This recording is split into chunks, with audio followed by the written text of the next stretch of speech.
Sometimes the most profound connections come when we least expect them. In a world that moves too fast, there's something sacred about slowing down to help another living soul. Joaquin, an aging Apache hunter, lives quietly in the Arizona mountains. When he finds a wounded wolf in a trap, he carries it home and nurses it back to health. An unspoken bond forms between them. Each morning, the wolf leads Joaquin deeper into the mountains, to places he hasn't walked in decades. One day, they stop at a hidden cave his grandfather once whispered about. Inside, Joaquin discovers ancient turquoise and silver artifacts, worth millions. But when word spreads, strangers arrive with hungry eyes and dangerous intentions. Now Joaquin faces an impossible choice between protecting what's sacred and losing everything to greed. Will he choose honor over fortune? Before we jump back in, tell us where you're tuning in from. And if this story touches you, make sure you're subscribed, because tomorrow I've saved something extra special for you. The first light of dawn painted the Chiricahua Mountains in shades of amber and rose, a daily masterpiece that Joaquin Delgado had witnessed for more than 6 decades. He stepped barefoot onto the wooden porch of his modest cabin, feeling the cool desert air fill his lungs. Around his weathered neck hung a small turquoise pendant, a sacred piece passed down from his grandfather, its blue-green surface worn smooth by generations of Apache hands. At 68, Joaquin moved with the careful grace of a man who had learned to listen to his body's wisdom. His face, carved by sun and wind into deep lines, held the quiet dignity of someone who had seen much and said little. Silver hair, braided with strips of leather, fell past his shoulders in the traditional way his grandfather had taught him.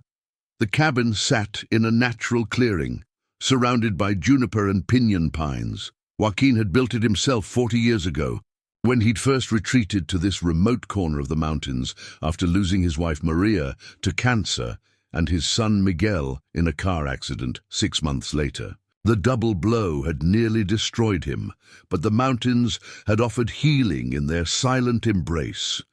His daily routine remained unchanged by time's passage. First, he walked the perimeter of his small garden, checking the beans, squash, and corn, the 3 sisters his people had cultivated for centuries. Then he gathered eggs from his 3 chickens, speaking to them in Apache, as his grandmother once had. The birds seemed to understand, clucking contentedly as he moved among them. Inside the cabin, Joaquin prepared his morning meal with deliberate care. Corn cakes, cooked on a cast-iron griddle older than he was, while coffee, one of his few concessions to modern life, percolated in a battered pot. The walls around him told the story of his heritage. His grandfather's hunting knife with its turquoise inlay rested on the mantel. Photographs of long-dead relatives watched from wooden frames, and woven baskets his wife had made filled corners with their geometric beauty. After breakfast, Joaquin sat at his small wooden table and opened his grandfather's journal, a leather-bound book filled with stories, maps, and wisdom written in a mixture of Apache and English. Old Francisco Delgado had been a respected medicine man and keeper of tribal histories.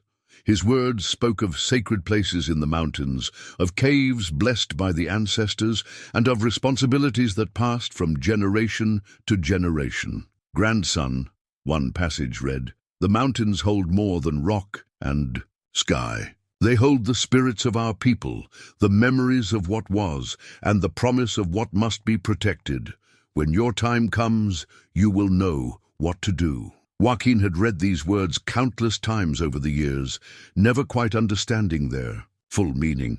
His grandfather had died when Joaquin was 12, taking many secrets to his grave. Now, as an old man himself, Joaquin sometimes felt those words stirring in his heart like embers waiting for wind. The nearest town, Wilcox, lay 20 miles down a winding dirt road that Joaquin traveled maybe once a month for supplies. The townspeople knew him as a quiet man who paid his bills in cash, bought only necessities, and never caused trouble. Some remembered when he'd worked construction in his younger days, building half the houses in the valley before grief drove him to seek solitude.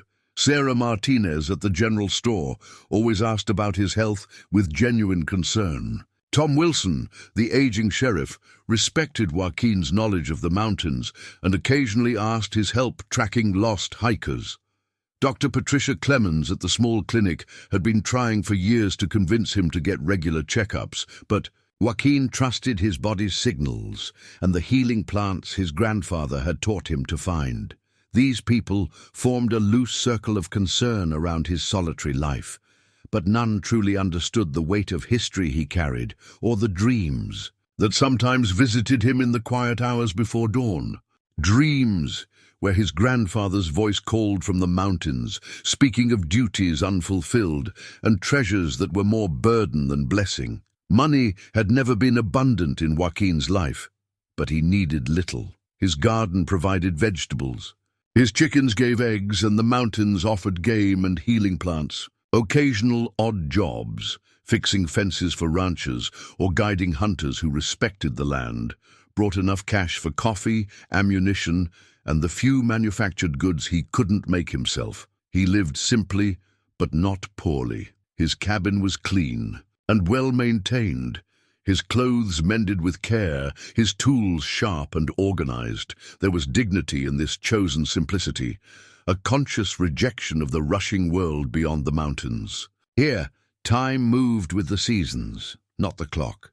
In quiet moments, usually in the evening when shadows grew long, Joaquin would sit on his porch and remember. Maria's laugh echoing through their small house in town. Miguel at 7, trying to learn to track deer footprints in mud. His grandfather teaching him to recognize the calls of different birds, each one carrying messages for those who knew how to listen. The memories brought both comfort and sadness, but Joaquin had learned to hold both emotions without being overwhelmed by either. Loss was part of life's circle, his grandfather had taught him, as natural as the changing seasons or the cycle of stars overhead. Sometimes, especially on nights when the moon was full, Joaquin felt a restlessness in his spirit, not dissatisfaction with his chosen life, but rather a sense that something waited just beyond the horizon of his understanding. His grandfather's journal seemed to pulse with unspoken secrets during those times,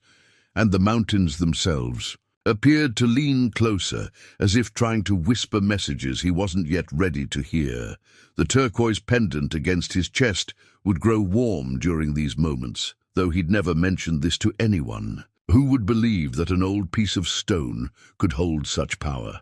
Yet Joaquin had learned to trust the subtle magics his people had always known existed, even when the rational world denied them. As dawn reached its full glory on this particular morning, painting the desert floor in gold and casting long shadows between the saguaro cactus below, Joaquin finished his coffee and prepared for another day. He gathered his small pack, checked his grandfather's knife on his belt, and stepped into the morning air. Something felt different today, though he couldn't name what it was. The birds seemed quieter. The wind carried unfamiliar scents, and the turquoise pendant felt heavier against his chest.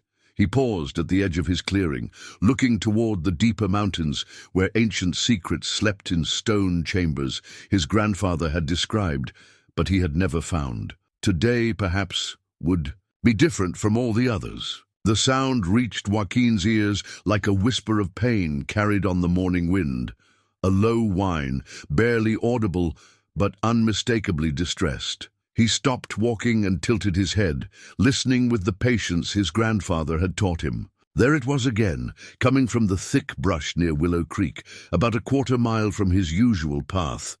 Years of hunting had taught Joaquin to distinguish between the normal sounds of the desert and those that spoke of trouble. This was trouble. He adjusted the pack on his shoulders and moved carefully toward the source, each step placed with deliberate quiet on the rocky ground. The whining grew stronger as he approached a dense stand of manzanita bushes. Their red bark gleamed in the morning sun, but Joaquin's attention focused on the disturbance beneath them. Branches were broken, the ground churned with struggle marks, and there the metallic glint of steel. a leg-hold trap, the kind that had been illegal in these mountains for 20 years, but still appeared whenever careless hunters or poachers decided the law didn't apply to them. And caught in its merciless jaws was a wolf, a magnificent grey animal whose amber eyes met Joaquin's with a mixture of pain, exhaustion, and something else.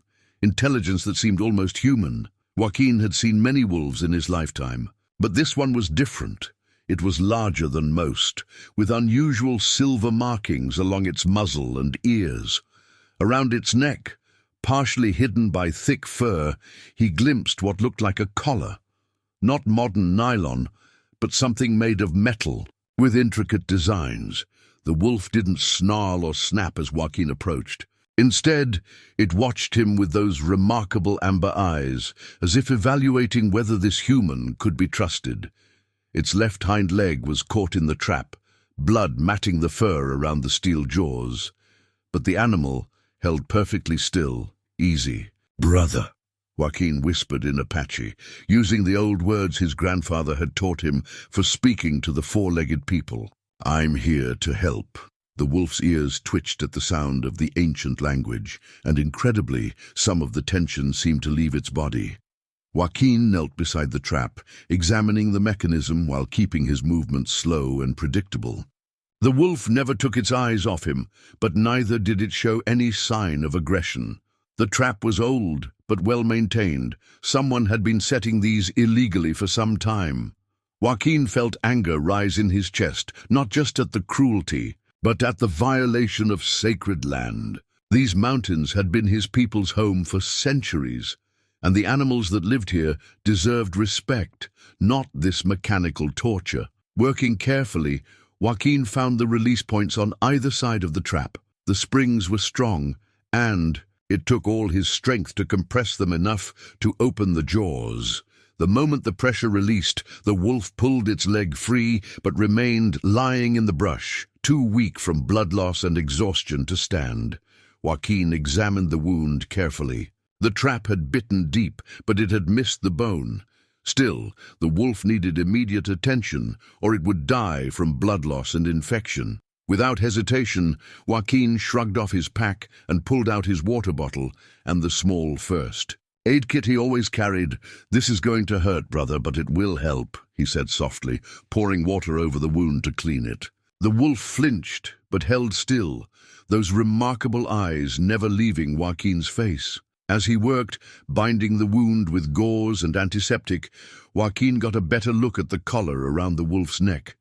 It was indeed made of silver, tarnished with age and covered with symbols that looked familiar, similar to the markings on his grandfather's hunting knife and other family artifacts. His heart began to beat faster as possibilities flickered through his mind. The wolf was too large for Joaquin to carry easily, but leaving it here meant certain death. He made a decision that his rational mind questioned, but his heart knew was right. Fashioning a travois from dead branches and his spare shirt, he carefully maneuvered the wolf onto the makeshift stretcher. The journey back to his cabin took over an hour, with frequent stops to rest and check on his patient. The wolf remained alert but docile, occasionally lifting its head to look around but never struggling or trying to escape. It was as if the animal understood that Joaquin was its only hope for survival. Back at the cabin, Joaquin cleared space in his workshop, a small room attached to the main house where he repaired tools and worked with wood and metal. He laid the wolf on a bed of old blankets, then gathered his grandfather's collection of healing plants: yarrow for bleeding, echinacea for infection, willow bark for pain. Through the long day, Joaquin tended to his unexpected patient. He cleaned the wound more thoroughly, applied poultices of healing herbs, and offered small amounts of water from a wooden bowl. The wolf accepted his ministrations with surprising trust, even allowing Joaquin to examine the mysterious collar more closely. The silver was old, probably crafted by Apache silversmiths generations ago. The symbols etched into its surface told a story Joaquin couldn't quite read. though some of the markings matched those in his grandfather's journal. One symbol, repeated several times around the collar's circumference, definitely appeared in the old medicine man's writings. It meant guardian or keeper of secrets. As evening approached, the wolf showed signs of improvement.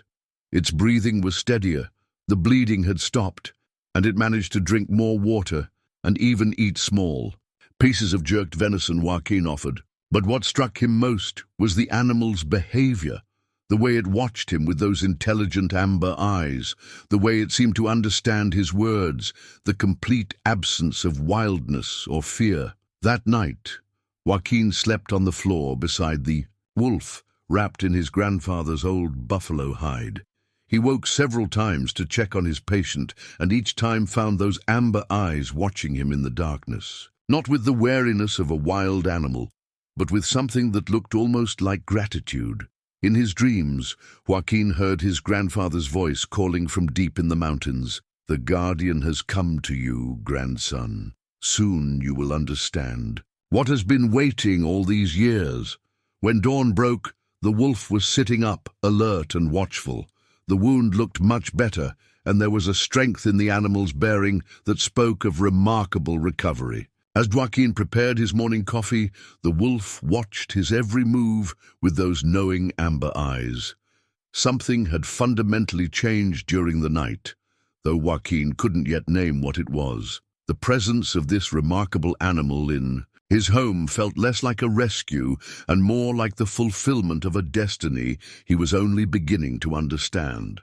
3 days passed in a rhythm of healing that felt both natural and extraordinary. The wolf's recovery defied everything Joaquin knew about animal medicine. Wounds that should have taken weeks to heal showed remarkable improvement each morning. More puzzling still was the animal's behavior, which grew less wolf-like with each passing day. By the third morning, the wolf was standing and walking with only a slight limp. It followed Joaquin around the cabin like a devoted companion, but there was nothing domesticated about its bearing. Instead, it carried itself with a dignity and purpose that reminded Joaquin of the old stories his grandfather told about spirit animals who chose their human partners for sacred work. The wolf showed no interest in leaving. When Joaquin left, the cabin door opened, inviting it to return to the wild. The animal simply looked at him with those remarkable amber eyes and settled down on the porch as if it belonged there. It ate the food Joaquin offered, but also disappeared for hours at a time, returning with the scent of the deep mountains clinging to its silver-marked fur. On the fourth morning, something changed. As Joaquin stepped outside to begin his daily routines, the wolf stood at the edge of the clearing, looking toward the mountains with obvious intent. When Joaquin approached, the animal looked at him directly, then took several steps toward the tree line before stopping and looking back. "Beer." Message was clear. "Follow me." Joaquin's rational mind told him this was foolish. Wild animals, even grateful ones, didn't lead humans anywhere. But his Apache heart recognized something deeper at work. The same calling his grandfather had written about in the old journal, the sense that the mountains held secrets meant for those brave enough to seek them. He gathered his pack, slipped his grandfather's hunting knife into his belt, and followed the wolf into the forest. The animal led him along paths he'd never seen, despite 60 years of exploring these mountains. They moved through stands of ancient oak and pine, across meadows carpeted with wildflowers, and along ridges that offered breathtaking views of the desert below. The wolf maintained a steady pace, occasionally stopping to ensure Joaquin was following but never rushing ahead beyond his ability to keep up. After 2 hours of walking, they emerged into a hidden valley that Joaquin was certain he'd never seen before. A small stream ran through its center, fed by springs that bubbled up from underground sources. The air here felt different, cleaner somehow, charged with an energy that made the hair on Joaquin's arms stand up. The wolf led him to a flat rock beside the stream, then sat down and looked at him expectantly. Taking the hint, Joaquin sat as well, pulling out his water bottle and sharing a quiet moment with his unusual companion. The silence was profound, broken only by the gentle sound of water over stone and the distant call of a red-tailed hawk. That evening, back at the cabin, Joaquin sat at his kitchen table with his grandfather's journal open before him. He'd been reading the same passages for an hour, trying to understand connections that seemed to dance just beyond his comprehension. The wolf lay beside his chair, occasionally lifting its head to watch him read. "Guardian of the ancient ways," one passage read. "The four-legged teacher will come when the time is right, and the old places will open their secrets to those who remember how to see." Another entry, written in his grandfather's shakiest handwriting near the end of his life, spoke more directly. "Francisco, my father's father, told me of the sacred chamber where our ancestors placed their most precious things when the soldiers came. The Silver Guardian would know the way," he said. "I never found it, but perhaps my grandson will have better eyes than his old grandfather." Joaquin looked down at the wolf, whose silver markings seemed to glow in the lamplight. The collar around. Its neck caught the light, revealing more details of the intricate engravings. With growing excitement, he reached for a magnifying glass and examined the symbols more closely. There, carved into the silver between the larger symbols, were tiny marks that looked like a map. Curved lines that could represent streams, triangular, shapes that might be mountain peaks, and a circular design with radiating lines that reminded him of the hidden valley they'd visited that day. His hands trembling slightly, Joaquin opened a locked wooden box that had belonged to his grandfather.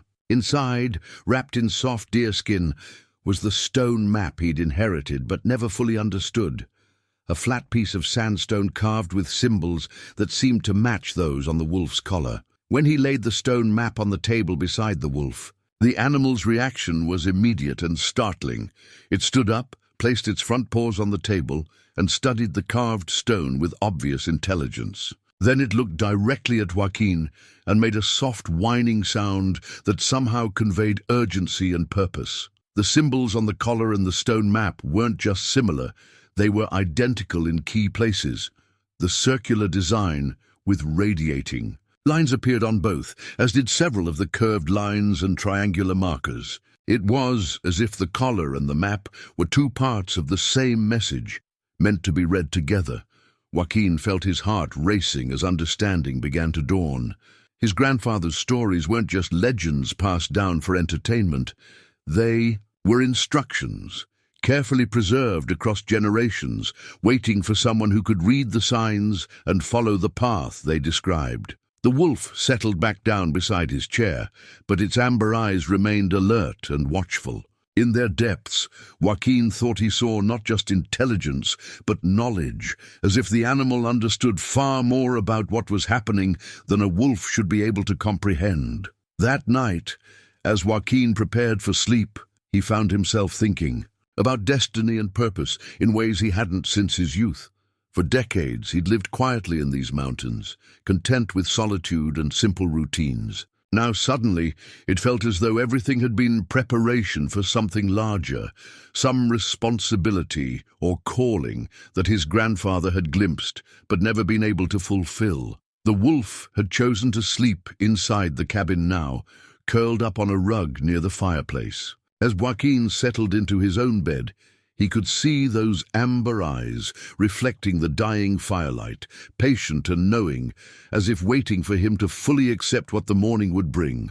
Outside, the mountain wind carried sounds that seemed different. Now, not just the random voices of the wilderness, but something that sounded almost like whispered instructions, calling him toward a destiny he was only beginning to understand. Over the following week, the wolf led Joaquin on daily expeditions deeper into the mountains than he'd ventured in years. Each journey revealed new paths and hidden places that seemed to exist in a landscape parallel to the one he thought he knew. The wolf moved with purpose, following invisible trails that led to specific locations marked on the stone map. At each site, Joaquin performed the ceremonies his grandfather had taught him as a boy, burning sacred tobacco, offering prayers, in the old Apache language, asking permission from the spirits of the place before proceeding.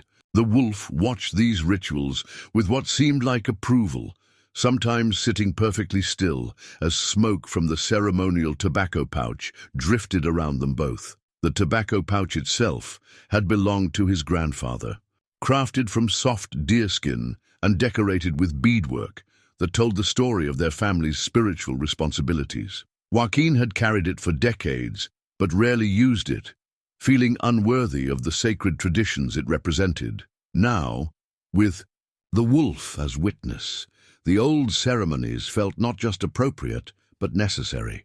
On the seventh day, their expedition took them to a high ridge overlooking a valley Joaquin had never seen. The wolf sat at the edge of a cliff face, looking down at something that made Joaquin's breath catch in his throat. Far below, partially hidden by scrub oak and manzanita, were the unmistakable signs of recent human activity: tire tracks, disturbed vegetation, and the geometric lines of surveying equipment.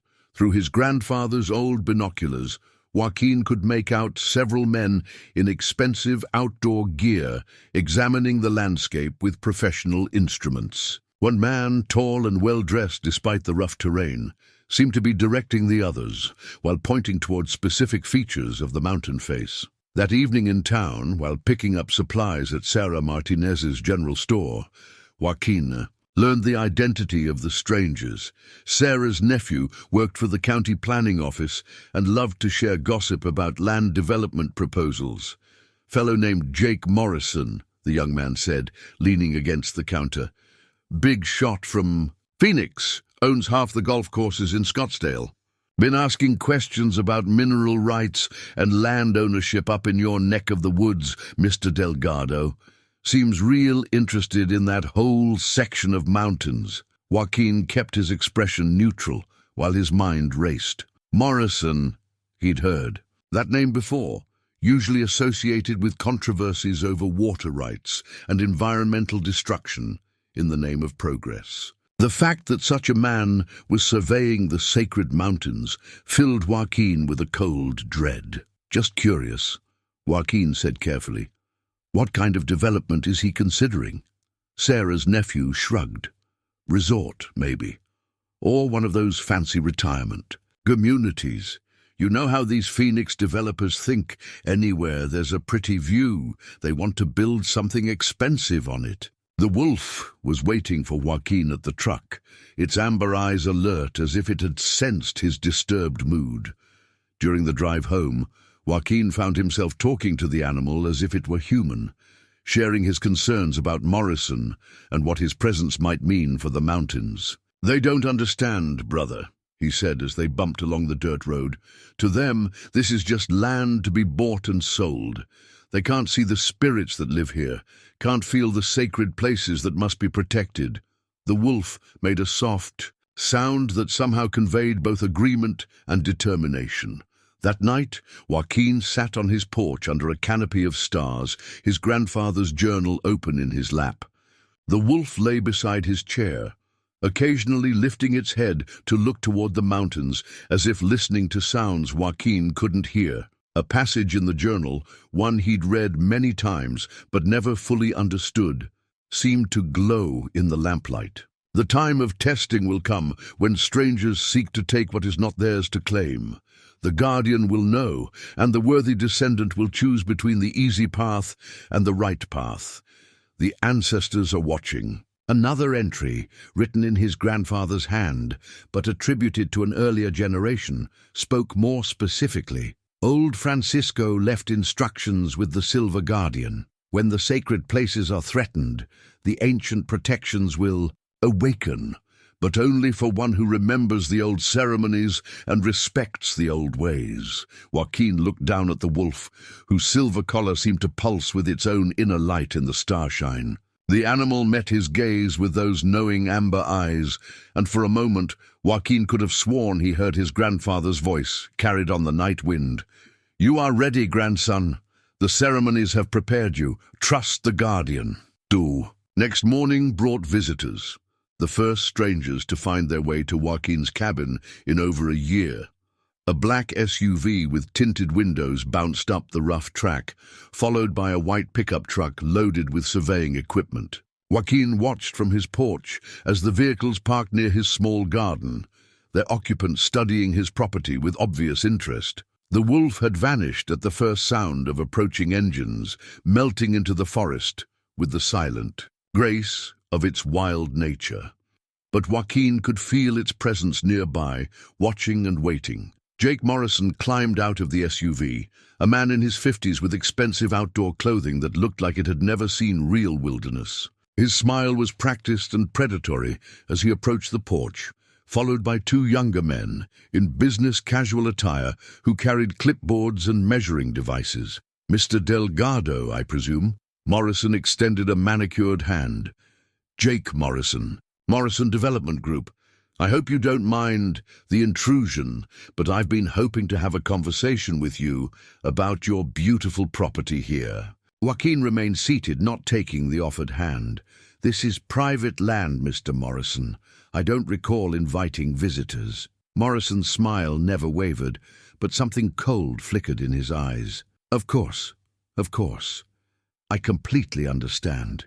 Your concern for privacy, that's actually part of what I wanted to discuss, how we might make your life here even more private and comfortable." He gestured toward the mountains rising behind the cabin. "You're sitting on some of the most spectacular scenery in Arizona, Mr. Delgado.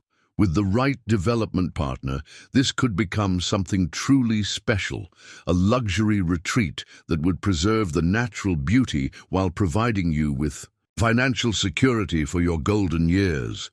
Joaquin felt his grandfather's hunting knife against his hip, a comforting weight that reminded him of older loyalties than those Morrison represented. "The mountains are not for sale, Mr. Morrison. Everything is for sale at the right price," Morrison replied, his smile becoming sharper. "I'm prepared to make you an offer that would set you up for life, enough to buy a nice place in town, maybe closer to medical care and modern conveniences." The wolf's amber eyes flashed in Joaquin's memory, along with his grandfather's words, about choosing between the easy path and the right path. Morrison's offer represented comfort, security, the end of worrying about money or aging alone in the wilderness. It also represented the destruction of everything sacred his people had died to protect. "The answer is no," Joaquin said quietly, his voice carrying the finality of stone. "The mountains are sacred to my people. They are not for sale at any price." Morrison's practiced smile faltered for just a moment, revealing something harder. "Underneath, Mr. Delgado, I understand attachment to family land, but let's be practical here. You're not getting any younger, and this is a substantial offer, more money than you could spend in several lifetimes. There are things more valuable than money, Mr. Morrison, such as—" Joaquin stood slowly, his weathered hands resting on the porch railing. "Such as keeping faith with the ancestors, such as protecting what cannot be replaced once it's destroyed." Morrison exchanged glances with his associates, and Joaquin caught a flicker of something that looked like conspiracy. These men had done their research, but they hadn't expected principled resistance from an old Indian living alone in the mountains. "I respect your spiritual beliefs, Mr. Delgado, I truly do. But we're talking about responsible development here. Something that would actually preserve the natural beauty while creating jobs and economic opportunity for the whole region." The wolf materialized at the edge of the clearing as if summoned by Joaquin's rising anger. Morrison's men noticed it immediately, their casual poses stiffening with sudden wariness. The animal was magnificent in the morning light, its silver markings gleaming as it studied the intruders with obvious intelligence. "Beautiful animal," Morrison said, though his voice carried an undertone of unease. "Looks almost like a wolf, but that can't be right. Wolves were hunted out of these mountains decades ago. Many things that were lost have returned," Joaquin replied. "The mountains remember everything, After Morrison and his men left, making vague threats about eminent domain and fair market compensation, Joaquin felt the wolf's presence as a comfort against the darkness of what was coming. The animal had remained visible throughout the confrontation, its amber eyes fixed on Morrison with what looked like recognition, as if it knew exactly what kind of man had come calling. That afternoon, the wolf led Joaquin on their longest expedition. Yet climbing toward peaks he hadn't attempted since his youth. The trail was treacherous, requiring all his remaining strength and agility, but the wolf waited patiently whenever he needed to rest, never pushing beyond his capabilities. As they climbed higher, Joaquin began to notice changes in the landscape that spoke of recent disturbance. Survey stakes with bright orange flags appeared at regular intervals. Footprints in muddy areas showed the passage of multiple people with expensive hiking equipment. Trees bore fresh cuts from machetes, clearing sightlines for measuring instruments. Morrison's people had been busy, mapping and cataloguing the mountains with the thoroughness of conquerors planning an invasion.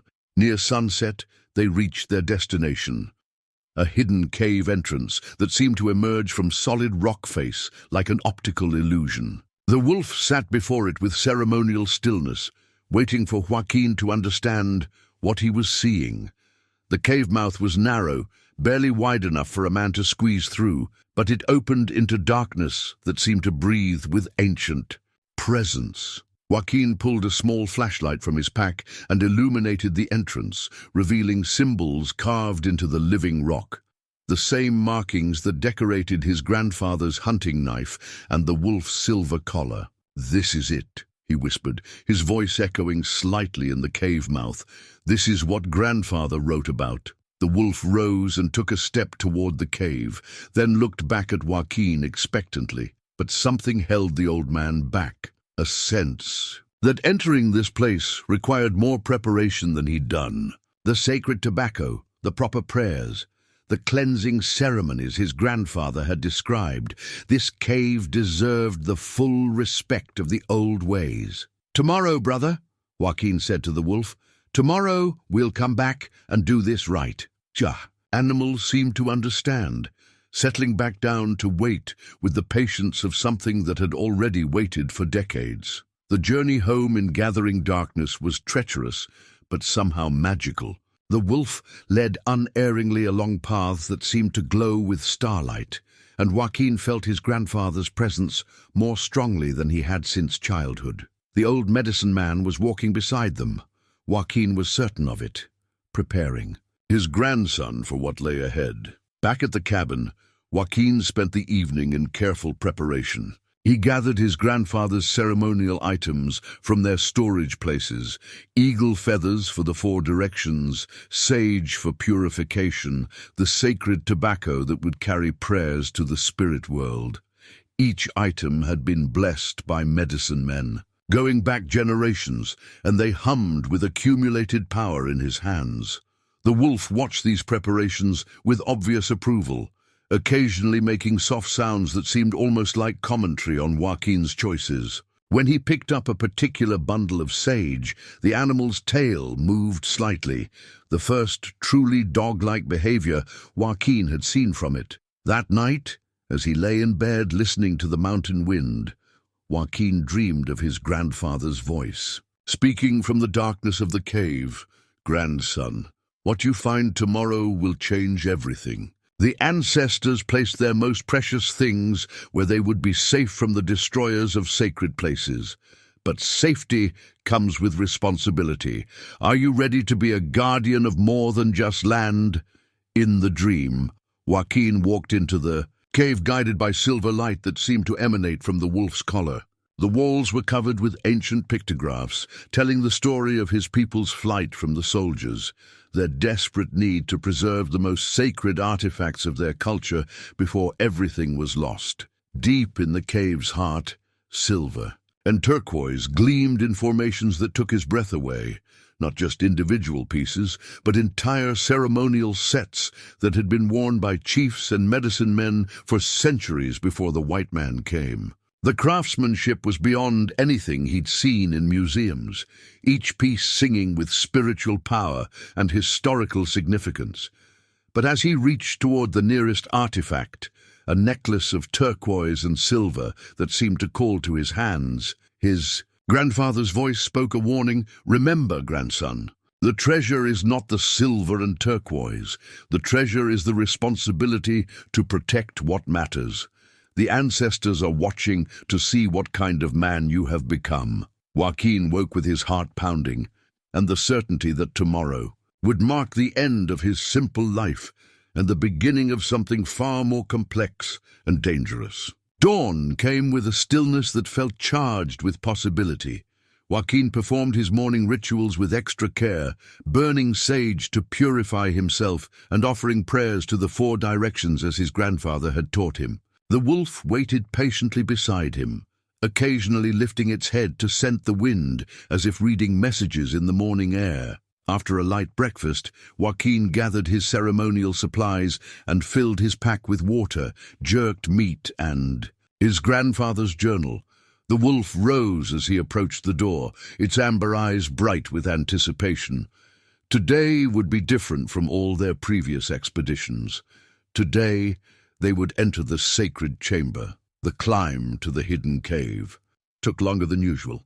Joaquin stopped frequently to rest and to perform small ceremonies at places of power along the trail, springs where the water ran especially clear, groves where the trees grew in sacred patterns, rock formations that resembled sleeping spirits. Each pause felt necessary, part of a ritual preparation that couldn't be rushed.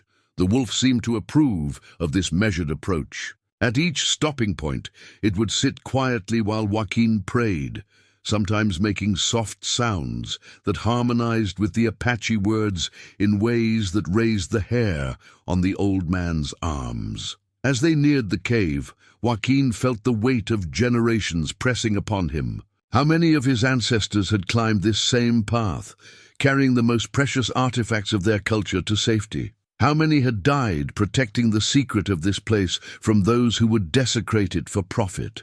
At the cave entrance, Joaquin performed the full purification ceremony his grandfather had described.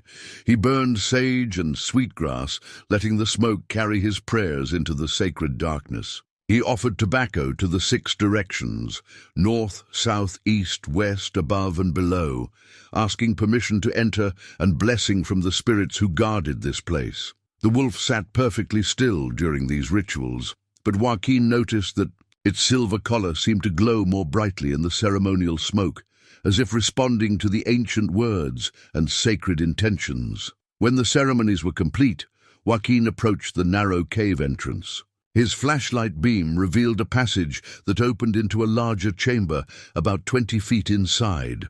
The wolf went first, moving with the confidence of familiarity, then waited for Joaquin to squeeze through the opening. The chamber beyond took his breath away. The cave was larger than his grandfather's descriptions had suggested, a natural cathedral with walls that curved upward into darkness beyond his flashlight's reach. But it was what covered those walls that made Joaquin sink.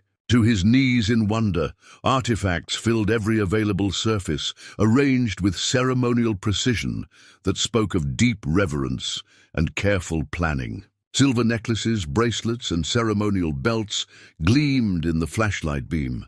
Turquoise in every shade, from sky blue to deep green, formed patterns that told stories of his people's history and spiritual beliefs. But at the center of the chamber, on a raised stone platform that looked like a natural altar, sat the crown jewel of the collection, a medicine wheel crafted from silver so pure it seemed to emit its own light. The wheel was 3 feet across, its spokes decorated with turquoise and other sacred stones in patterns that matched the star formations his grandfather had taught him to read. Joaquin approached the medicine wheel with trembling hands, recognizing it from his grandfather's most sacred stories. This was the wheel that had belonged to the great chief who had united the Apache bands in the last desperate resistance against the cavalry. When defeat became inevitable, he had ordered the most sacred artifacts hidden where the destroyers could never find them. The wolf moved to stand beside the altar, its amber eyes reflecting the silver wheel's radiance. In that moment, Joaquin understood why the animal had come to him, why it had led him here, why his grandfather's journal had spoken of a guardian who would know the way. This wolf was the keeper of the secret, the living link between the hidden treasures and those who were worthy to find them. As Joaquin reached toward the medicine wheel, intending to examine its craftsmanship more closely, sounds from outside the cave froze his blood. Voices, multiple men talking in low tones, the scrape of boots on stone, the metallic click of equipment being assembled. Morrison had followed them. The wolf's reaction was immediate and alarming. Its hackles rose, a low growl rumbling from deep. In its chest, the first truly threatening sound Joaquin had heard it make. The animal positioned itself between the cave entrance and the sacred artifacts, its body language transforming from spiritual companion to fierce protector. Joaquin quickly turned off his flashlight, plunging them into absolute darkness. Through the narrow cave entrance, he could see the bobbing beams of multiple powerful lights approaching the hidden opening. Morrison's voice carried clearly in the thin mountain air, directing his men with the authority of someone accustomed to getting what he wanted. The old man comes here regularly according to our surveillance. There has to be something worth finding, or he wouldn't make the climb at his age. Another voice, younger and rougher, could be a gold mine. These mountains were never properly surveyed for minerals. Or something better, Morrison replied. Indian artifacts, properly marketed, can be worth more than gold to the right collectors. Joaquin felt a rage building in his chest that went beyond personal anger. This was the fury of generations of his people who had watched sacred places violated, sacred objects stolen and sold to decorate the houses of those who couldn't understand their true value.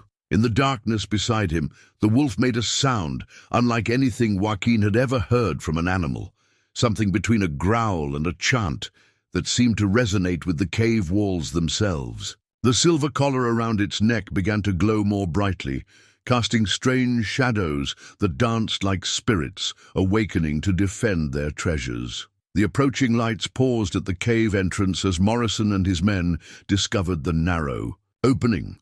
Joaquin could hear them discussing the best way to investigate, their voices carrying the casual disrespect of treasure hunters who saw sacred places as nothing more than potential profit centers. "You sure the old man went in there?" one of them asked. "Satellite tracking on his truck shows he stops here every few days," Morrison replied. "And look at these markings around the entrance. Definitely Indian petroglyphs. This could be exactly what we're looking for." In the sacred darkness, surrounded by the treasures of his ancestors, Joaquin made a decision that would transform him from a simple mountain hermit into something far more dangerous. A guardian awakened to his true purpose, with a spirit wolf beside him and the fury of generations burning in his heart. The first man through the cave entrance never saw what hit him. The wolf moved like liquid shadow in the darkness, a silent force that sent the intruder tumbling back through the narrow opening with a cry of terror and pain. His flashlight clattered against the rocks, its beams spinning wildly before going dark. "What the hell?"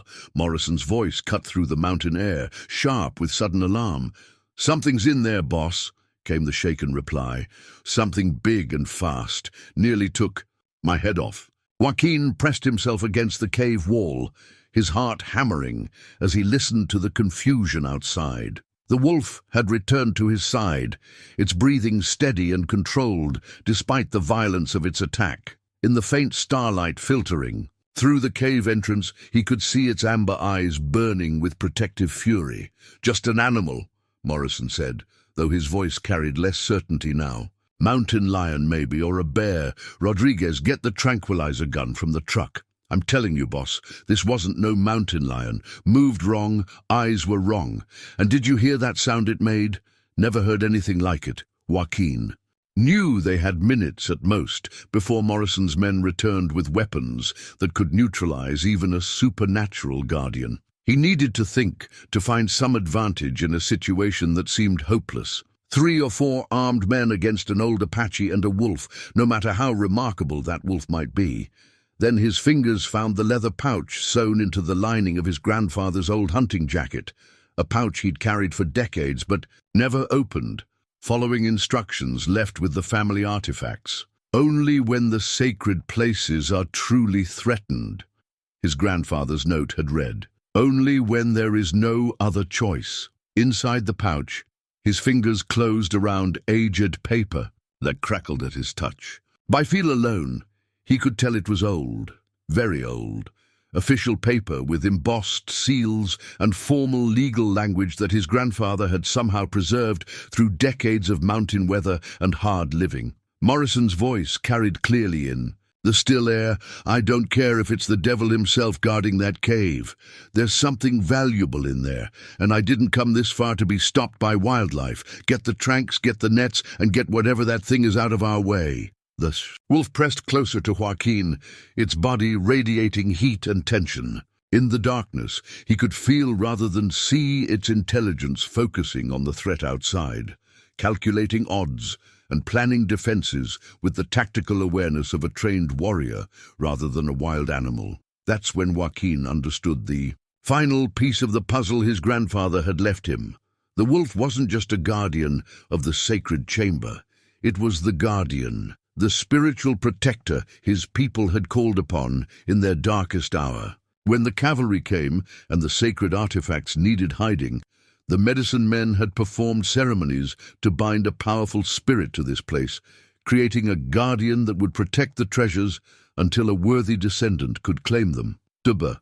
Silver collar wasn't just decoration, it was a spiritual anchor, binding the guardian spirit to the physical world and giving it form to interact with those it deemed worthy.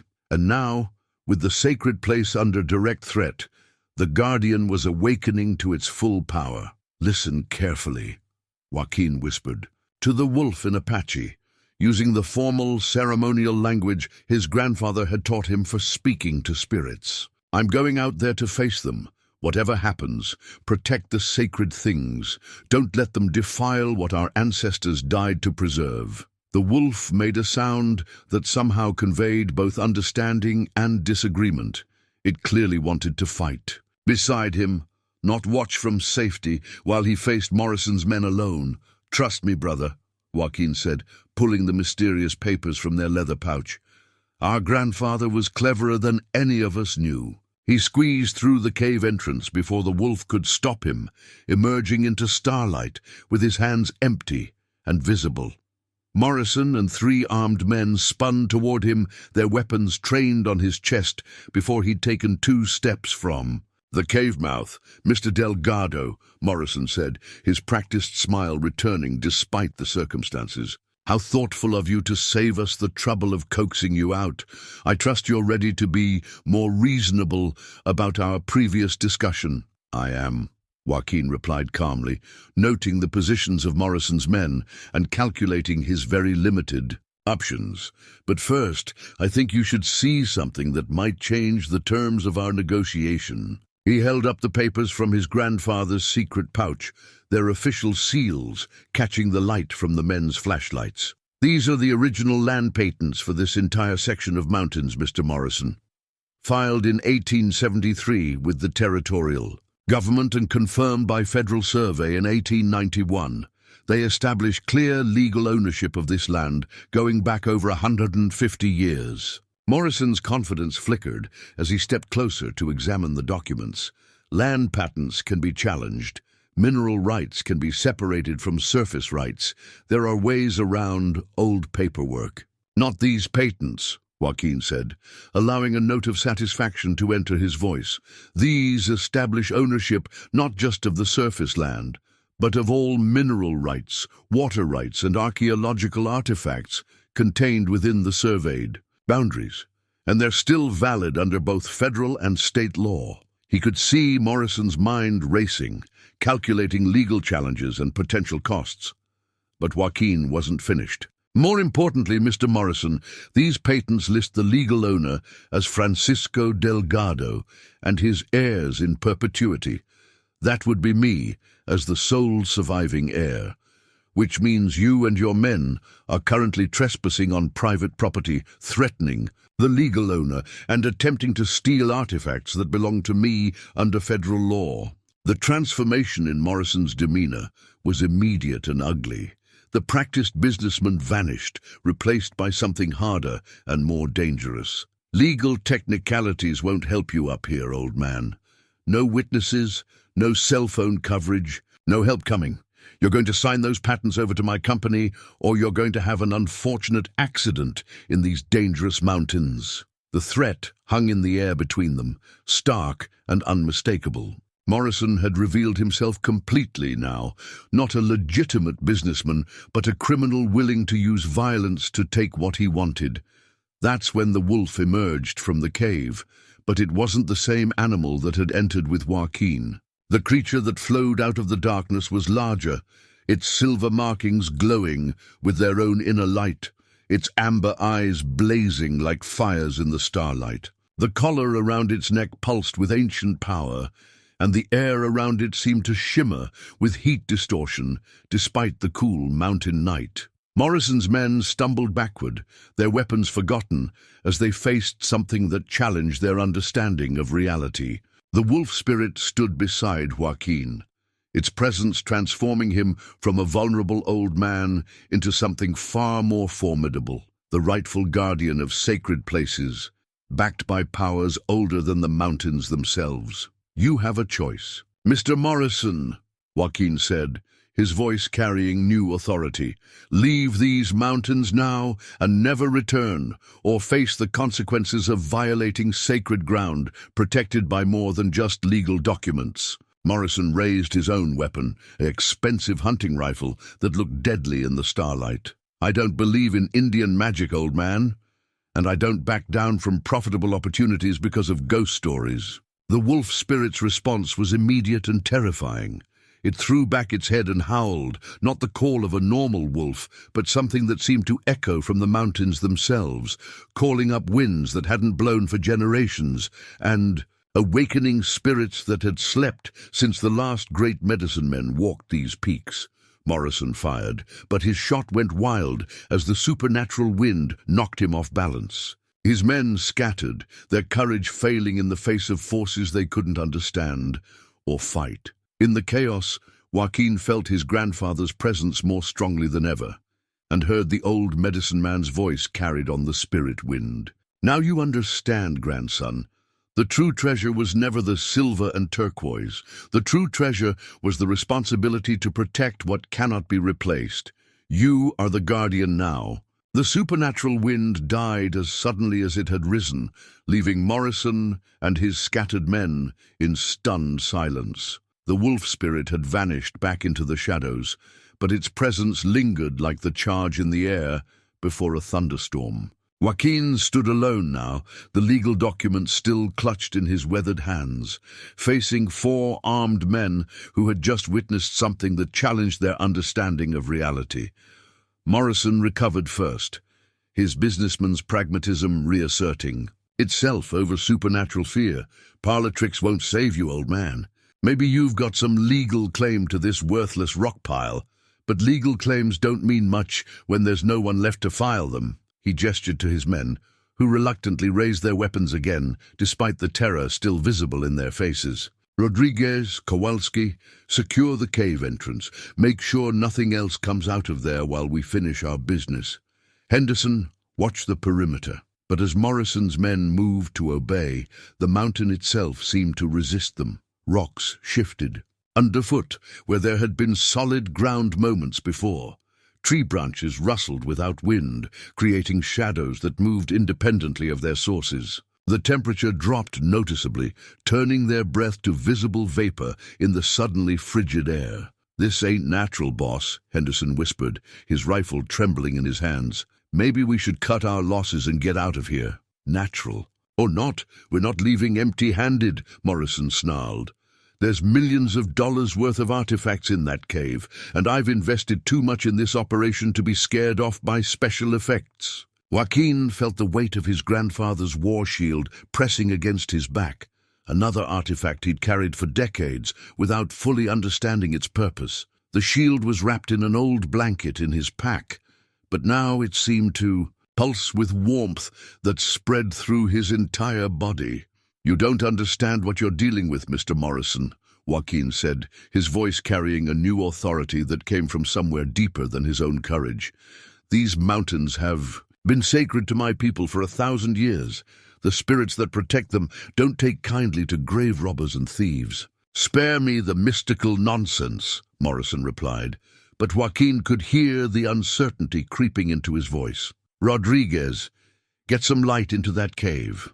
I want to see what we're dealing with." Rodriguez approached the cave entrance with obvious reluctance, his powerful flashlight beam probing the narrow opening.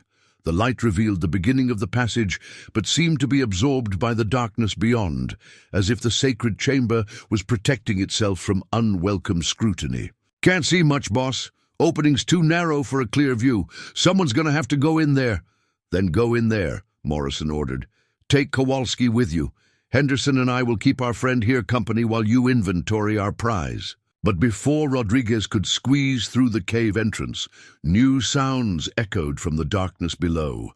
The rumble of vehicles climbing the treacherous mountain road, the slam of doors, voices calling in Apache and English. Help was coming. Morrison cursed, realizing his window of opportunity was closing. "Change of plans. We take what we can carry and get out of here. Rodriguez, grab whatever's portable from that cave. We'll come back for the rest when we have more time and fewer complications." Joaquin felt a surge of hope as the approaching voices grew louder. He'd called no one, sent no messages for help, but somehow assistance was arriving at exactly the right moment. His grandfather's spirit, perhaps, or the mountain itself calling to those who would defend it. From the cave entrance came a sound that froze everyone in place. The wolf spirit's howl, but deeper now, more resonant, carrying harmonics that seemed to vibrate in their bones. Rodriguez stumbled backward from the cave mouth, his face pale with terror. "There's something in there, boss. Something big, and it's not happy about visitors." The approaching vehicles were close enough now that their headlights flickered through the trees below the cave site. Morrison made a desperate calculation, weighing the supernatural threats against the very real legal and criminal consequences of being caught in the act of armed robbery on sacred ground. "We're leaving," he announced abruptly. "But this isn't over, old man. Legal documents can be challenged, mysterious accidents can happen, and even Indian spirits can't protect you 24 hours a day." As Morrison's men gathered their equipment and prepared to retreat, Joaquin carefully unwrapped his grandfather's war shield from its protective blanket. The shield was a masterwork of Apache craftsmanship, buffalo hide stretched over a wooden frame, decorated with protective symbols painted in pigments that had retained their power across generations. The moment the shield was fully revealed, the air around the cave entrance began to shimmer with the same energy that had surrounded the wolf spirit. The painted symbols seemed to glow with their own inner light, and Joaquin felt the presence of every warrior who had ever carried this shield into battle. "You want to see real Indian magic, Mr. Morrison?" Joaquin said, holding the shield before him like his ancestors had when they defended their people against impossible odds. "This shield has turned bullets before. It's protected warriors in battles you can't imagine. And it's still strong enough to protect what needs protecting." Morrison leveled his rifle at Joaquin's chest, his patience finally exhausted. "Ancient shields don't stop modern bullets, old man. Say goodbye to your precious cave." But before he could pull the trigger, the rescue party emerged from the forest. Not random hikers or forest service personnel, but a group Joaquin recognized. With profound relief and growing hope, Dr. Elena Rodriguez led the group, an archaeologist from the University of Arizona, whom Joaquin had met years ago when she'd studied petroglyphs in the lower canyons. Behind her came 3 tribal elders from the San Carlos reservation, men whose presence transformed the confrontation from a simple robbery into something far more significant. "Mr. Morrison," Dr. Rodriguez called out, her voice carrying the authority of federal law and academic credentials. "I'm Dr. Elena Rodriguez, University of Arizona Department of Archaeology. These gentlemen are tribal representatives with legal standing under the Native American Graves Protection and Repatriation Act. You're currently in violation of federal law regarding disturbance of sacred Native American sites." The oldest of the tribal elders, a man Joaquin recognized as Thomas Begay, stepped forward and addressed him in fluent Apache. "Grandson, we felt the Guardian's call carried on the wind. We came as quickly as we could to help protect what our ancestors left." "In your care," Joaquin replied in the same language, his heart swelling with gratitude and renewed strength. "Grandfather, the enemies of our people seek to steal what cannot be sold and destroy what cannot be rebuilt. The Guardian has awakened, but it needs help from the living as well as the spirits." Morrison found himself outnumbered and facing federal charges instead of just an old man with legal documents. His criminal enterprise had suddenly become far more complicated, with witnesses who carried real authority and connections to law enforcement agencies that took archaeological crimes seriously. "This is private property," he blustered, but his voice carried none of its earlier confidence. "We have every right to be here conducting legitimate business." Dr. Rodriguez pulled out a tablet computer and began documenting the scene with photographs and video. "Mr. Morrison, preliminary research indicates this site may contain artifacts of extraordinary cultural and historical significance. Any disturbance without proper permits constitutes a federal crime. I strongly advise you to leave immediately and contact legal counsel." The wolf spirit emerged from the cave once more, but this time it appeared as it had originally, a large but apparently normal wolf with unusual silver markings. Only Joaquin and the tribal elders seemed to recognize the deeper power that still radiated from the animal as it took position beside the shield-bearing guardian. Thomas Begay smiled at the sight of the wolf, speaking in Apache to Joaquin. "So, the old stories were true. The Guardian has been waiting all these years for the right moment to reveal itself. Your grandfather would be proud, grandson." Morrison realized his situation was deteriorating rapidly. Federal charges, tribal law, archaeological protections, and witnesses with cameras had transformed his simple robbery into a legal nightmare. But as he prepared to retreat, his eyes fixed on the war shield in Joaquin's hands, and something cold and calculating flickered in his expression. "This isn't over," he said quietly, his voice carrying the promise of future violence. "Legal complications can be dealt with, witnesses can be discredited, and accidents happen in these dangerous mountains, especially to old men who live alone." The threat hung in the air as Morrison and his men disappeared into the forest, but Joaquin felt no fear. He was no longer alone. The Guardian stood beside him. The ancestors watched from the cave, and the living members of his people had answered the call to defend their sacred heritage. The real battle was about to begin. 3 days passed in careful preparation. Dr. Rodriguez had established a temporary research camp near Joaquin's cabin, coordinating with federal authorities and tribal representatives to ensure the sacred cave received proper legal protection. The tribal elders performed cleansing ceremonies to restore spiritual balance after Morrison's violation of the sacred site. But Joaquin knew Morrison wouldn't give up easily. Men like him didn't retreat from millions of dollars in potential profit. Because of legal complications, they found ways around laws, bought off officials, or simply eliminated obstacles that couldn't be moved by more conventional means. The wolf spirit had remained close to the cave, maintaining its vigil with supernatural patience. But Joaquin noticed changes in its behavior, a restlessness, an alertness that suggested danger approaching from multiple directions. The animal's amber eyes frequently turned toward the lower trails, tracking movements Joaquin couldn't see, but somehow sensed.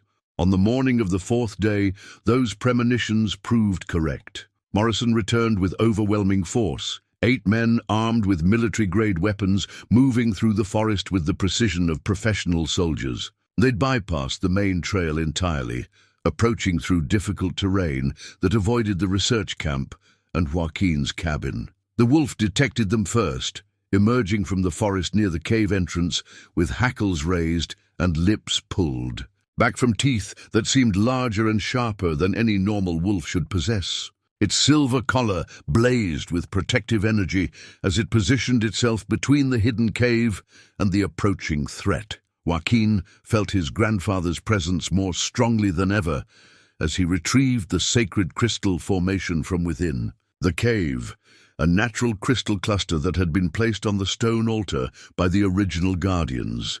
The crystal was clear as water, but shot through with veins of turquoise and silver that pulsed with their own inner light. The moment his hands closed around the crystal formation, the mountain itself seemed to respond. The air grew thick with spiritual energy, making it difficult to breathe. Birds fell silent in the trees, and even the wind stopped blowing, as if nature itself was holding its breath in anticipation of the coming confrontation. Dr. Rodriguez had left early that morning to meet with federal agents in town, leaving Joaquin alone with the tribal elders who had insisted on staying to help protect the sacred site. Thomas B. Gay and his companions were old men, but they carried themselves with the dignity of warriors preparing for their final battle. "Grandson," Thomas said in Apache, his weathered hands steady as he prepared ceremonial paint for the coming fight. "Our ancestors faced the cavalry with nothing but courage and faith in the spirits.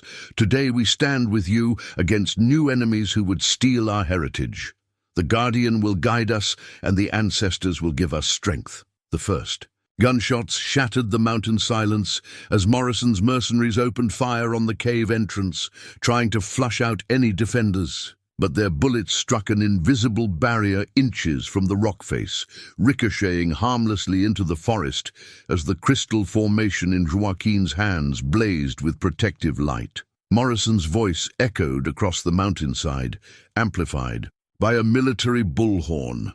"Delgado, I know you're in there.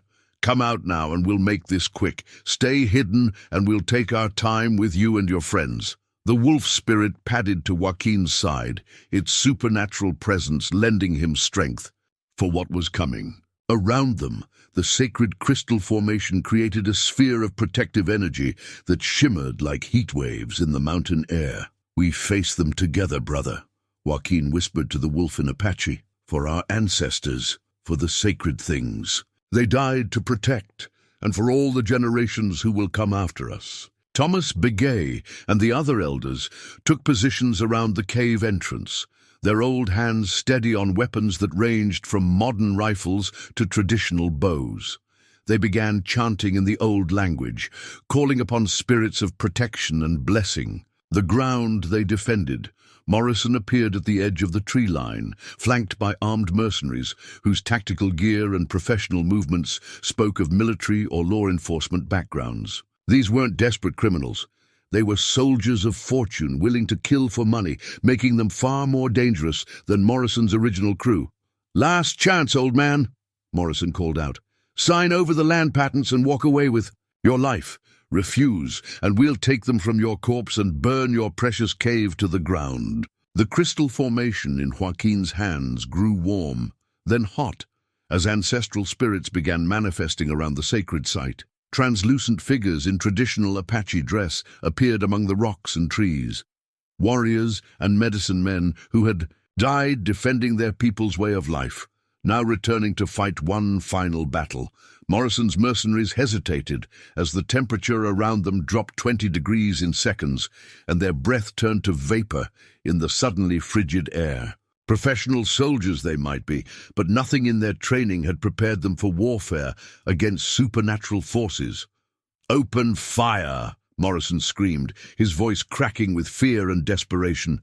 "Kill them all and burn everything that moves." The battle that followed existed at the intersection of the physical and spiritual worlds, where modern weapons met ancient magic and found themselves inadequate. Morrison's mercenaries opened fire with automatic weapons, but their bullets passed harmlessly through the manifested spirits of Apache warriors who had died generations ago, defending their sacred places. The wolf spirit transformed before Joaquin's eyes, growing larger and more luminous until it stood nearly as tall as a man. Its amber eyes blazing like stars, and its silver collar radiating protective energy that turned aside every shot fired in their direction. It moved between the defenders and attackers with impossible speed, appearing wherever the danger was greatest. Thomas Begay and the tribal elders fought with the courage of men who knew they defended more than their own lives. Their shots were precise and purposeful, each bullet carrying prayers for protection and victory. The youngest of the elders, a man named Joseph Santos, had served in Vietnam and moved with the fluid grace of someone who had survived combat before. But it was the ancestral spirits who turned the tide of battle. They appeared wherever Morrison's men tried to advance, translucent figures in traditional war paint and ceremonial dress who wielded spiritual weapons that were more terrifying than any physical threat. One mercenary screamed as spectral arrows pierced his body armor without leaving wounds, but draining his strength and will to fight. Another dropped his rifle and fled as the ghost of an Apache war chief rode him down on a horse made of starlight and shadow. Morrison himself had taken cover behind a massive boulder, directing his remaining men with increasingly desperate orders. "They're just tricks of the light," he shouted, though his voice carried the edge of hysteria. "Smoke and mirrors, keep firing and push forward." But his mercenaries were breaking. Professional soldiers could face enemy fire, improvised explosives, and urban warfare. But they couldn't fight opponents who existed partially in another realm. One by one, they retreated deeper into the forest, abandoning their employer and his doomed mission. Joaquin stood at the center of the spiritual storm, the sacred crystal formation in his hands, serving as a conduit for power that flowed up from the deep places of the earth and down from the star-filled sky. He could feel his grandfather's presence, and his grandfather's grandfather, and all the medicine men going back to the beginning of his people's time in these mountains. "Enough," he called out in a voice that carried across the battlefield with supernatural authority. "Morrison, you have lost. Your men are gone. Your weapons are useless here, and the spirits of my ancestors stand ready to judge you for your crimes against the sacred places." Morrison emerged from behind his boulder with a different weapon, not a gun, but a handheld device that looked like a combination radio and GPS unit. "You think your ghost stories impress me, old man? I've got connections you can't imagine. Federal agencies, military contractors, politicians who owe me favors. One call from this satellite phone, and this whole mountain gets designated a national security risk. They'll come with helicopters and heavy weapons and burn everything to ash." But before Morrison could activate his device, the wolf spirit moved with blinding speed, covering the distance between them in a single bound. The supernatural animal didn't attack. Instead, it simply stood before Morrison and looked into his eyes with ancient wisdom and implacable judgment. Morrison's satellite phone slipped from nerveless fingers as he stared into the wolf's amber. A gaze. Whatever he saw there, his own crimes reflected back at him perhaps, or the weight of all the sacred places he had violated in his quest for profit, broke something fundamental in his spirit. "What are you?" he whispered, his voice barely audible above the mountain wind. The wolf spirit spoke, not with words but with images that appeared directly in Morrison's mind. Visions of the Apache people's flight from the cavalry, of sacred artifacts hidden in caves to preserve them from destruction, of generations of guardians who had died protecting what could not be replaced. Morrison saw his own actions through the eyes of those he had wronged, felt their pain and loss as if it were his own. When the visions ended, Morrison collapsed to his knees, tears streaming down his face. "I'm sorry," he sobbed. "I didn't understand. I thought it was just business, just another deal. I didn't know." Thomas Bigay approached the broken man with surprising gentleness. "Now you know," the elder said in English.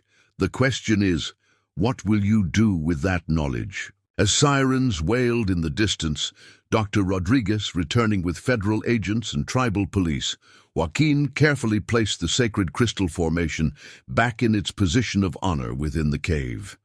The ancestral spirits began to fade as the immediate threat passed, but their presence lingered like a blessing on the mountain air. The wolf spirit had returned to its normal size and appearance, but it remained close to Joaquin as they watched Morrison being taken into custody. Justice would follow legal channels now, but the real victory had been won in the realm of spirits and sacred obligations. The peace pipe carved from sacred stone, the final artifact that would seal this victory, waited in the cave for the ceremony that would restore balance to the disturbed sacred site and begin the healing that would make Joaquin's transformation from hermit to guardian complete. 6 months later, Joaquin stood on his porch, watching the sunrise paint the Chiricahua Mountains in familiar shades of gold and rose. But everything had changed, even as everything remained the same. The sacred cave had been designated a protected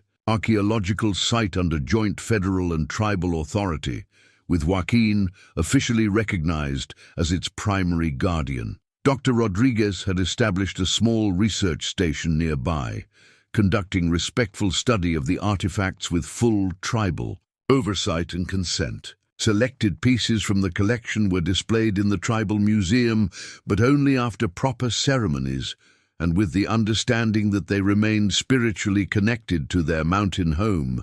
Jake Morrison was serving a federal sentence for archaeological crimes, armed robbery, and conspiracy to commit murder.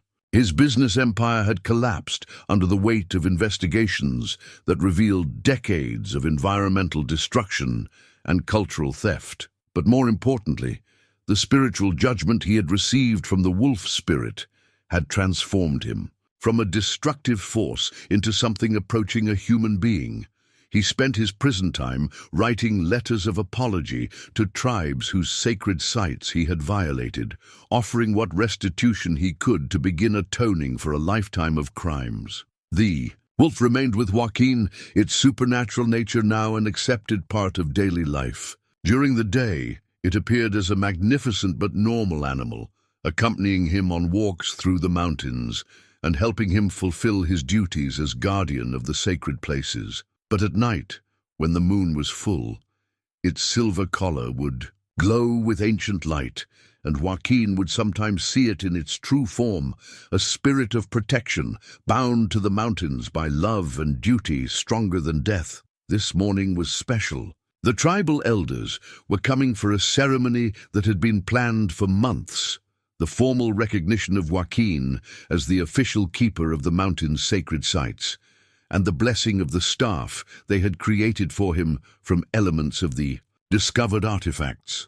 The staff stood beside his chair, a masterwork of traditional craftsmanship combined with sacred materials. Its base was carved from wood taken from a lightning-struck tree, wound with silver wire salvaged from damaged pieces in the cave collection. Turquoise stones from the ancestral necklace were set into the wood in patterns that told the story of his family's connection to these mountains. At the top, a crystal from the sacred formation was held in place by metalwork that incorporated symbols from his grandfather's hunting knife and the wolf's collar. It was more than a ceremonial object. It was a physical representation of his transformation from a simple mountain hermit into something far more significant, a bridge between the ancient ways and the modern world, a guardian of treasures that were cultural and spiritual rather than merely monetary. Thomas Bigay arrived first, as always, driving his old pickup truck up the winding road with the careful precision of a man who had been navigating mountain trails since before Joaquin was born.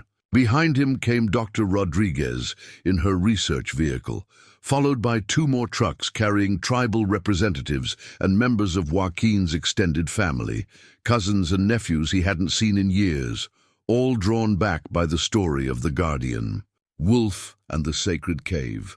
The ceremony itself was conducted in the traditional way, with prayers offered in Apache and English, sage burned to purify the gathering, and the peace pipe carved from sacred stone passed among all the participants. When Thomas Begay placed the Guardian's staff in Joaquin's hands, the old medicine man's eyes sparkled with satisfaction. "Your grandfather would be proud, nephew," he said. "He saw this day coming, even when you were too young to understand your destiny. The mountain chose you, the ancestors approved you, and the guardian spirit accepted you. Now the sacred places have a protector who understands both the old ways and the new challenges." As the formal ceremony concluded and the participants shared a meal of traditional foods prepared by the women of the tribal community, Joaquin found himself reflecting on the strange path that had brought him to this point. 6 months ago, he had been a solitary old man living quietly in the wilderness, content with simple routines and expecting nothing more from life than peaceful solitude until death. Now he was the official guardian of one of the most significant archaeological sites in the Southwest, working with federal agencies and academic institutions to ensure that ancient treasures were protected and studied with proper respect.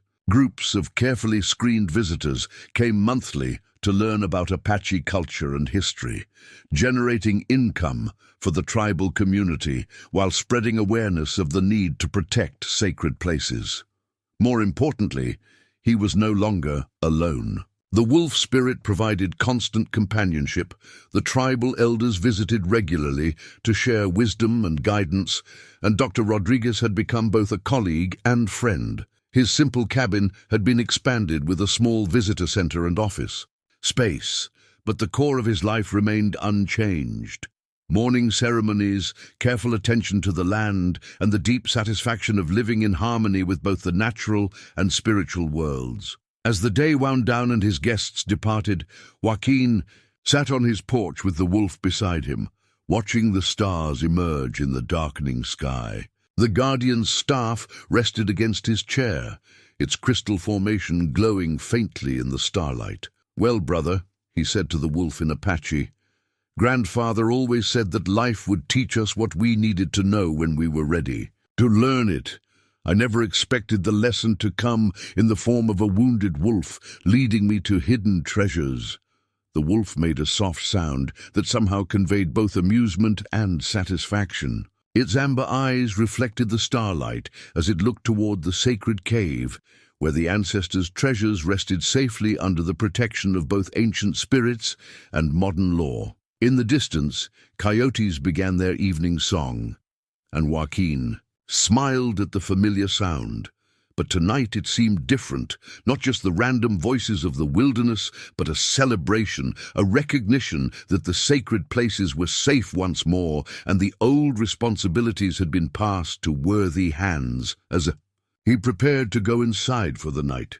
Joaquin felt a deep contentment settle over him, like his grandfather's old buffalo hide. He had found his true purpose in the final chapters of his life, transforming from an isolated man touched by grief into a guardian blessed with meaningful work and spiritual companionship. The mountains held their secrets safely once more, protected by the perfect balance of ancient wisdom and modern law, spiritual power and human dedication. Tomorrow would bring new visitors to teach, new challenges to meet, and new opportunities to honor the ancestors while serving the living. But tonight, under the vast canopy of stars that had watched over these sacred places since time began, Joaquin Delgado sat in peaceful satisfaction beside his spirit wolf companion, knowing that some things, the most important things, would never change. The sacred endures, protected by those who understand that the greatest treasures cannot be bought or sold, only cherished and passed on to those who prove themselves worthy of the trust.